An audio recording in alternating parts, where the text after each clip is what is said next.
Good day, listeners. Welcome back to another riveting episode of our motivational podcast series. Today, we're venturing into an area that's probably made each and every one of us quiver in our boots at some point: change and uncertainty. As the saying goes, the only constant in life is change. But why does it unsettle us so much? And more importantly, how can we transform this discomfort into a force for personal growth and success? It's great to be back, Susan. And indeed, change and uncertainty are daunting for many. Throughout our evolutionary history, our brains have been wired to seek consistency and predictability. It's how our ancestors survived. But in today's ever-shifting world, clinging to that ancient instinct can sometimes be more of a hindrance than a help. We're no longer just trying to survive, we're trying to thrive. Absolutely, Larry. When I think of change, I remember a line from a song that goes, "Every new beginning comes from some other beginning's end." It's such a simple thought, but it holds so much depth.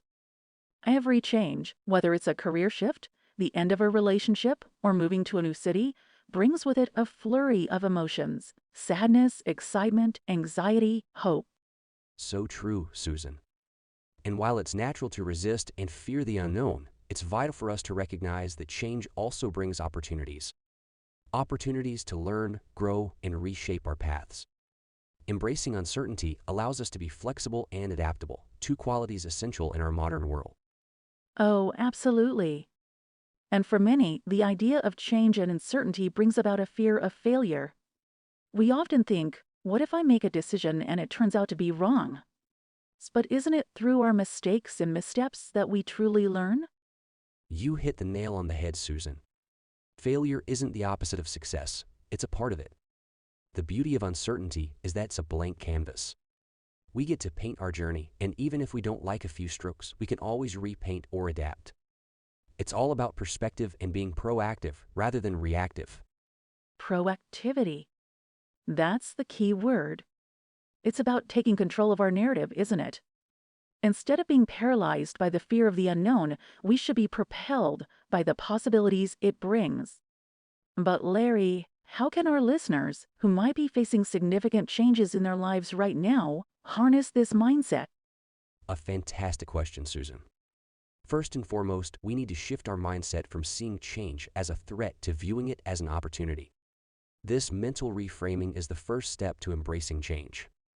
But there's so much more to it, and I'm excited to delve deeper as our discussion continues. And delve deeper we shall. As we continue our chat, we'll uncover actionable steps and strategies to not just cope with change and uncertainty, but to truly thrive in it. So, dear listeners, grab your notepads and let's navigate these tumultuous waters together. Larry, you mentioned the importance of reframing our mindset earlier. Can you walk us through some practical exercises or methods our listeners can adopt to start making that shift? Absolutely, Susan. One of the techniques I often recommend to my clients is the shift, focus, act method. Let's break it down. Shift. Whenever you're faced with change or uncertainty and that creeping fear begins to set in, consciously shift your mindset from negative to positive.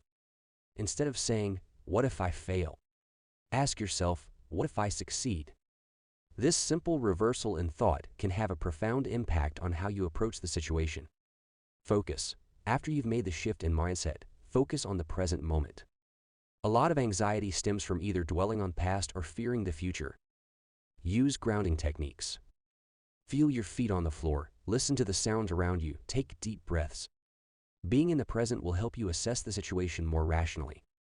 Act. With a clearer mindset, take action. Even if it's a small step, the act of moving forward is powerful. Remember, motion drives emotion. The more proactive you are, the more in control and empowered you'll feel.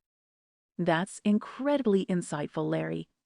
The acts part resonates with me particularly because I think we often underestimate the power of taking that first step, no matter how small. Precisely, Susan. Another tool that can be helpful is journaling.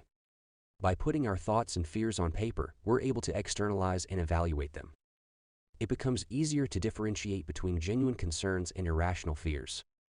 Journaling is indeed a potent tool. It's almost like having a conversation with oneself. Over time, you can even look back and see how you've grown and how your perception of certain events has evolved. It's quite an enlightening process. It is. And speaking of enlightening processes, meditation can be another ally in embracing change. The practice of meditation, even if for just a few minutes a day, can help us become more attuned to our emotions and thoughts. This self-awareness can be invaluable in navigating the seas of uncertainty. And there are so many guided meditations available these days, especially aimed at coping with change or reducing anxiety. For our listeners, if you're new to meditation, you might find these guided sessions a great starting point. Absolutely. It's all about finding what works best for you. The tools are many, but the goal is singular: to embrace change with a sense of purpose and positivity. Whether it's journaling, meditating, or simply reframing your thoughts, the journey is deeply personal. And as we journey, it's crucial to remember that it's okay to seek support. Friends, family, mentors, or professionals, having someone to talk to can be immensely comforting. Isn't that right, Larry? Absolutely, Susan. We're social beings, and sharing our concerns, fears, and triumphs can make the process of embracing change more manageable and more enriching. Speaking of support, Larry, in your experience, how crucial is having a support system or a change buddy when navigating through periods of uncertainty? Is there a measurable difference in outcomes? That's a great question, Susan. A change buddy or having a support system can indeed make a significant difference. Human beings thrive on connection. When we face challenges, knowing that there's someone cheering for us, understanding our struggles, or simply being there to listen can amplify our resilience. Think about it like going to the gym. It's so much easier to stay committed and motivated when you have a workout buddy. The same principle applies to embracing change. Accountability, encouragement, and shared perspectives can sometimes be the difference between giving up and pushing forward. It reminds me of that African proverb, if you want to go fast, go alone. If you want to go far, go together. It's fascinating how collaborative efforts or just the act of sharing can enhance our stamina in the face of challenges. Exactly. And while external support is valuable, it's also essential to cultivate an internal support system. Developing a strong inner dialogue where you are your cheerleader is key.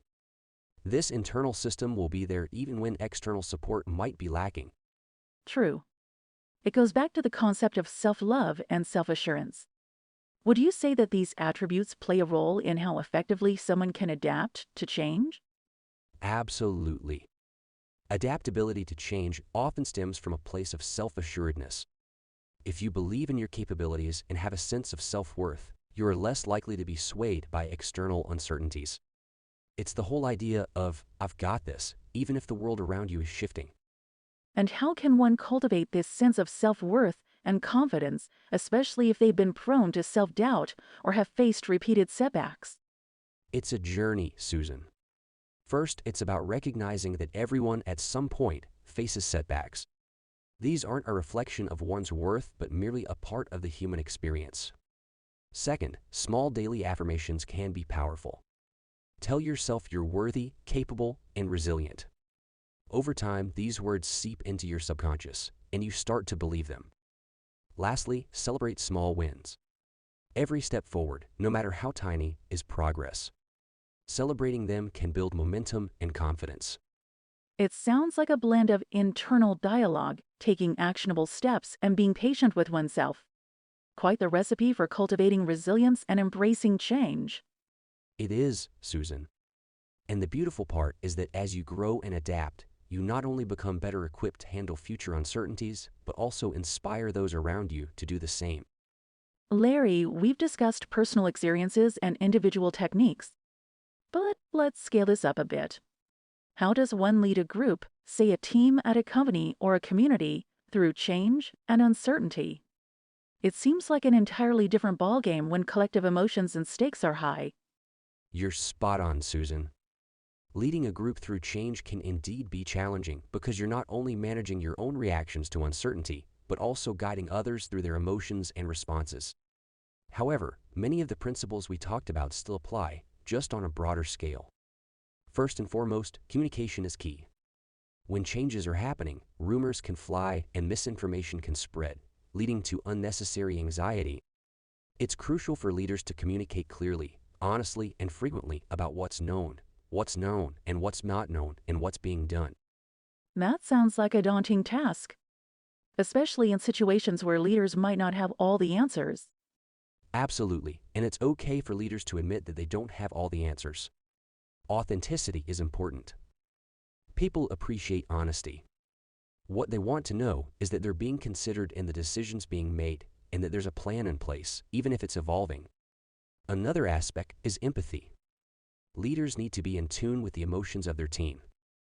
This might involve having open forums, one-on-one discussions, or feedback sessions.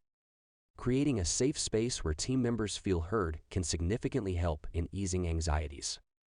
I can see how that creates a sense of community and belonging even in tumultuous times. But what about situations where tough decisions have to be made, like layoffs or significant restructuring? Those are undeniably some of the most challenging scenarios, Susan. In such cases, while the decisions themselves might be hard, the manner in which they are executed matters a lot. Transparency, respect, and support are paramount. If layoffs are the only option, for example, it's crucial to provide affected individuals with resources, whether it's severance, counseling, or help with job placements. And for the remaining team, it's about rebuilding trust and morale.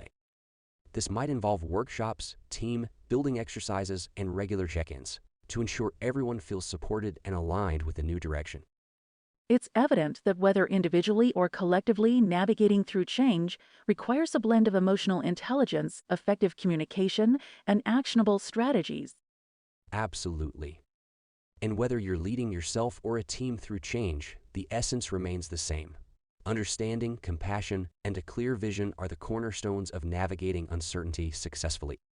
As we draw this enlightening conversation to a close, Larry, what would be the one key takeaway or piece of advice you'd like our listeners to carry with them, especially those grappling with significant changes in their lives? Susan, if there's one thing I'd want everyone to remember, it's this. Change, though inevitable and often challenging, is also an avenue for growth. Embrace it not as a disruption, but as an opportunity. While the path of change may be riddled with uncertainty, each step taken is a lesson learned, a strength gained. And remember, you're never alone in this journey. Surround yourself with a supportive community, be it friends, family, or mentors, and believe in your capacity to adapt and thrive. Beautifully said, Larry. To all our listeners, life's uncertainties aren't detours, but signposts pointing towards personal evolution. It's all about perspective. Larry, thank you so much for joining us today and sharing your invaluable insights. It's been a real pleasure. Thank you, Susan. It's been wonderful being here, and I hope our discussion helps someone out there to view change with a bit more optimism and confidence. I'm sure it will. And to our dear listeners, wherever you are on your journey, remember to face change with an open heart and mind.